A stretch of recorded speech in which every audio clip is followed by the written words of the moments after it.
এই দেখুন দুটো ছেলে থাকতে মারধর করে বার করে দিয়েছে। ছেলের নাম কি বলো? অনিল আর সুনীল, দুই ভাই। আর তোমার বাড়ি কোথায় বলো? আমার বাড়ি চাকদা, বললাম না? চাকদা কোন জায়গায়? চাকদা বাবুজি স্কুল চেনো? হ্যাঁ, বাবুজি বয়সের নিচে।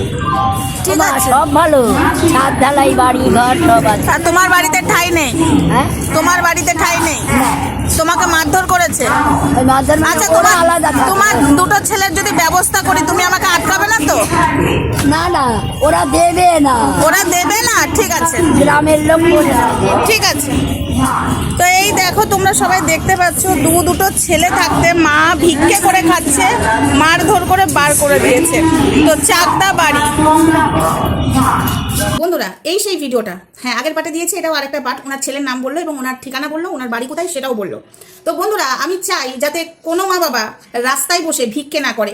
তার দালান পাকা বাড়ি আছে, উনি কিন্তু নিজে বললো। আমি সেখানে দাঁড়িয়ে থেকে ওনাকে জিজ্ঞাসা করেছি, তোমরা সবটাই বুঝতে পারলে এবং জানতেও পারলে। কিন্তু কথাটা হলো এটাই, আজকে এরকম মা বাবা রাস্তায় ভিক্ষে করছে, এরকম অনেক দেখতে গেলে অনেক আছে। কি বললো? চুলের মুঠি ধরে বৌমা মেরেছে এবং ছেলে মেরেছে। বা বাবা, এত বড় সাহসটা পায় কি করে? আমি চাই এমন একটা আইন আসুক যাতে ছেলে এবং ছেলের বউ ভয় পায় মাকে মারতে এবং বাবাকে মারতে। হ্যাঁ বন্ধুরা, এই মহিলাটার সাথে অন্যায় হয়েছে, এরকম অনেক মহিলা আছে, আমি সোশ্যাল মিডিয়ার মাধ্যমে তুলে ধরবো। সত্যি কথা বলছি, এই ভিডিও যাতে ইনার দুটো ছেলে আছে, ইনার কাছেও যেন পৌঁছায়। বন্ধুরা, এই ভিডিওটা শেয়ার করো, পৌঁছায়। লজ্জা হওয়া উচিত। তোদের মতো ছেলে না জন্ম দিয়েই লজ্জা। তোদের মতো ছেলে পৃথিবীতে থাকারই অধিকার নেই। বিশ্বাস কর, তোরা একটা মাকে ভিক্ষে করতে রাস্তায় নামিয়ে ফেলেছিস। লজ্জা লাগে না? আজকে মা খারাপ হয় না, বাবা খারাপ হয় না, কিছু কারণ থাকে। আমি মেনে নিলাম, মা বাবা যদি খারাপও হয়ে থাকে, সে তো পৃথিবীর আলো দেখিয়েছে, সে তো আজকে দুনিয়া দেখিয়েছে। তাকে কেন বাড়ি ছাড়া হতে হবে? তাকে কেন ভিক্ষে করতে হবে? কেন করতে হবে? আর রইল বাকি যে বৃদ্ধাশ্রম বলে না, যে যাদের কেউ নেই, যাদের সন্তানরা দেখে না, তাদেরকে বৃদ্ধাশ্রমে দিয়ে আসে। আমি মনে করি না এই বৃদ্ধাশ্রমটা খুব ভালো জিনিস। হ্যাঁ বন্ধুরা, কেনই বা তারা বৃদ্ধাশ্রমে যাবে? কেনই বা বৃদ্ধাশ্রমে যাবে? আর কেনই বা ভিক্ষে করবে? কেন? তাদের সন্তান থাকতে তারা কেন বৃদ্ধাশ্রমে যাবে? আমি মনে করি এই যে আমাদের যত বৃদ্ধাশ্রম আছে না, এগুলো উঠিয়ে দেওয়া উচিত। যেসব ছেলেপিলেরা মা বাবার সাথে অত্যাচার করে তাদেরকে বাড়ি থেকে বার করে দেওয়া হোক, না তাদের বিরুদ্ধে একটা এমন আইন আসুক যাদের জেলের ভাত খায়, ওই ভয়ে যাতে মা বাবাকে বার করতে না পারে। এগুলো অন্যায়, অত্যাচার কেন করবে? লজ্জা লাগে না? হ্যাঁ, জন্ম দিয়েছে, যে মা বাবা জন্ম দিয়েছে সেই মাকে রাস্তায় ভিক্ষে করতে বসিয়ে দিয়েছিস তোরা। অনেক আছে বন্ধুরা, খুঁজলে অনেক পাওয়া যাবে। আর এগুলো থাকবে কেন? এগুলো থাকবে কেন? আমাদের সমাজে এগুলো হবে কেন? আজকে কেন এই বয়স্ক মা বাবাদের জন্য কেন আইন বেরোচ্ছে না?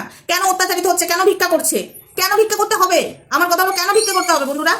হ্যাঁ, আমার কথা হলো এটাই, ভিক্ষে করার তো কোনো জায়গা আসে না। তার তো বাড়ি ঘর সব আছে, তাকে ভিক্ষে কেন করতে হবে?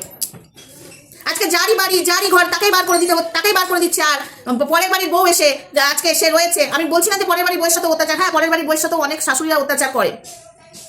কেন করে সেটাও কিন্তু দেখতে হবে, ঠিক আছে? আমি বলছি না যে বৌমারা খারাপ, সব বৌমারা খারাপ, সব শাশুড়িরা ভালো, আমি সেটাও বলছি না। হ্যাঁ, অনেক শাশুড়ি আছে খুব খারাপ, অনেক শাশুড়ি আছে খুব খারাপ, এবং অনেক বৌমাও আছে খুব খারাপ। কথা বলি, যদি শাশুড়ি খারাপও হয়, তাই বলে আমি তাকে বাড়ি থেকে বার করে দেবো না। তাকে, তার শাশুড়ির সাথে আমার হবে না, আমি সরে যাবো।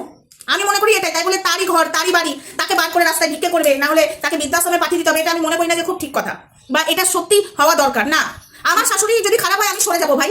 আমি কেন তাকে বাড়ি থেকে বার করবো? তারই তো বাড়ি, তাই যতই হোক সে পৃথিবীর আলো দেখিয়েছে, সে দুনিয়া দেখিয়েছে। আমি সরে যাবো, আমি তাকে বাড়ি থেকে বার করবো না। আর তাই বলে তো শাশুড়ির সাথে বৌমার হচ্ছে না বলে শাশুড়ি সরে যাবে, সেটা তো হয় না। তারই তো ঘর, তারই তো মাথার ছাদ, তাহলে সে কেন সরবে? যার শাশুড়ি খারাপ হবে, আমার বক্তব্য, যার শাশুড়ি খারাপ হবে, বৌমাদের সাথে অত্যাচার করে, আমি এরকম কথা অনেক দেখেছি, এরকম ভিডিও আমি আমার চোখেও পড়েছে, এবং শাশুড়ি শ্বশুর মিলে বৌমাকে মেরেও দিয়েছে, এরকম আমি দেখেছি। এটা যে ভালো আমি বাহবা দেবো না, কিন্তু কথাটা হলো শাশুড়ি যদি খারাপ হয়, আমাকে সরে যেতে হবে। আমি তাকে বাড়ি থেকে বার করে রাস্তায় ভিক্ষে করতে দেবো না, ভিক্ষে করতে পাঠাবো না, বা বৃদ্ধাশ্রমে পাঠাবো না। কি বন্ধুরা, কথাটা ঠিক তো? তো যাই হোক, এই যে বয়স্ক মহিলাটা যেভাবে অত্যাচারিত হয়েছে, যেভাবে কান্নাকাটি করছে, ভিক্ষে করছে না, আবার স্টেশনে বসে বসে বাটি চাপড়িয়ে চাপড়িয়ে ভিক্ষে করছে, খুব ভালো। তার তো দুটো সন্তান আছে বন্ধুরা, এবং তার পাকা দালান বাড়ি আছে। ভিডিওটা ভালো করে তোমরা একটুখানি টেনে দেখো। সে বলেছে আমার পাকা বাড়ি আছে, সেই বাড়িতে আমার ঠাঁই নেই, আমাকে ভিক্ষে করে খেতে হয়। কেউ শখে ভিক্ষে করে বন্ধুরা? কেউ শখে ভিক্ষে করে? তোমরা বলো। এই বয়সে সে তার ইচ্ছা করবে না যে আমি ভিক্ষা করে খাই। এই বয়সে এসে ইচ্ছা হবে সে আরাম করে থাকার, এই বয়সে ইচ্ছা হবে সে শান্তি করে থাকার, তাই না? কিন্তু তার বাড়িতে জায়গা নেই, তাকে মারধর করে বার করে দিয়েছে। এই ধরনের বৌমাগুলোকে না আচ্ছা করে পোলে বেঁধে একদম বিচুটি পাতা লাগিয়ে র্যাম্পার্ট খেলাতে হয় একদম। বন্ধুরা, সত্যি কথা বলছি, আমিও সন্তানের মা হয়েছি, আমারও মা আছে, তাই বলে আমি আমার মাকে ধরে পিটাবো না, এবং আমারও শাশুড়ি আছে, তাই বলে আমি আমার শাশুড়িকে ধরে পিটাবো না। আমার শাশুড়ির সাথে না হলে আমি আলাদা সরে যাবো। সে তার সন্তানকে জন্ম দিয়েছে, সে ওই বাড়িটা তিলে তিলে তৈরি করেছে, সেই বাড়ি থেকে তাকে বার করে আমি দেবো না, তাই না? তাহলে ছোট লোকের পরিচয় দেওয়া হবে, তাই তো বন্ধুরা? আজকে যদি আমার নিজের মায়ের সাথে আমার যদি না হয়, আমি তার সাথে কথা বলবো না, তার সাথে আমি ইয়ে করবো না, তাহলে তাকে আমি ধরে পিটাবো না। বা আমার মাকে এসে যদি কেউ এসে ধরে পিটায়, তাকেও আমি ছেড়ে দেবো না। ছেড়ে দেবো কি?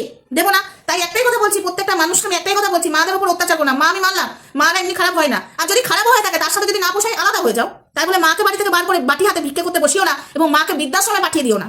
কথাগুলো হয়তো কিছু মানুষের আমার খারাপ লাগবে, হয়তো আমার নিজের লোকেরও খারাপ লাগতে পারে আমার ভিডিওটা দেখে। হ্যাঁ, অনেকেই তো আমাকে আবার সহ্যও করতে পারে না, তাতে আমার কিছু যায় আসে না, খিস্তি দিয়ে বললাম, ভদ্র ভাষায় বললাম। তো যাই হোক বন্ধুরা, ভিডিওটা আমার এটুকুই ছিল। এই মহিলাটাকে দেখে আমার মানে এই বয়স্ক মহিলাটাকে দেখে আমার এতটাই কষ্ট লাগছিল, আমি তো ভেবেই নিয়েছিলাম যে কাউকে আর দান ধ্যান করবো না, কাউকে দান ধ্যান করবো না। কারণ অনেক দান ধ্যান করে না এত বাস খেয়েছি, বাসগুলো রেখে দিয়েছি। আর লোকের যদি লাগে পুজোতে প্যান্ডেলে, সেই বাসগুলো নিয়ে যেও, প্যান্ডেল আর বাস তোমাদের আলাদা ভাড়া করতে হবে না, আমি এমনিতে ফ্রিতে দিয়ে দেবো। এত লোকের বাস খেয়েছি উপকার করে, তো উপকার করতে ইচ্ছা করে, কিন্তু এসব মানুষকে দেখে না মুখ ঘোরাতেও পারি না, প্রতিবাদ তো সেই করেই ফেলি, আবার দান ধ্যান করতে যাই। আমার যতটুকু ক্ষমতা আমি ততটুকুই করি। তো যাই হোক বন্ধুরা, এটাই তুলে ধরলাম তোমাদের সামনে।